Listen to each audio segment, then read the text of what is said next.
En quelques secondes, tout un pan de la colline se décroche et dévale sur les engins de secours. Dans un fracas terrifiant.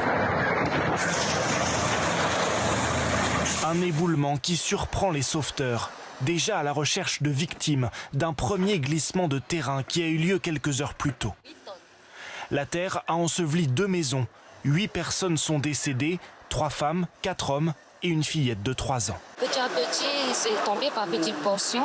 Et puis finalement, ça a duré toute la nuit. Et ce matin, à 5 h du matin, c'est tombé vraiment la montagne. Elle a dévalé. Un gros morceau de montagne est tombé. Elle a détruit la maison qui était juste en dessous. Elle a complètement disparu. Face à l'instabilité du terrain, une 50aine de personnes ont été évacuées. Les opérations de secours, elles, sont très délicates. Là, à l'heure actuelle, on se réorganise et on se recule. On s'était mis au plus près pour pouvoir intervenir vite. On se met en zone sécurisée. On est en train de remonter le poste de commandement, le poste médical avancé, les moyens de gendarmerie. De fortes pluies ont touché la Polynésie française cette semaine et fragilisé les sols. L'équivalent d'1 mois de précipitations est tombé en 5 jours dans la commune d'Afaïti. Les recherches se sont poursuivies jusque tard dans la nuit à l'aide d'un drone de reconnaissance. Le dernier corps a été retrouvé vers 4 h du matin.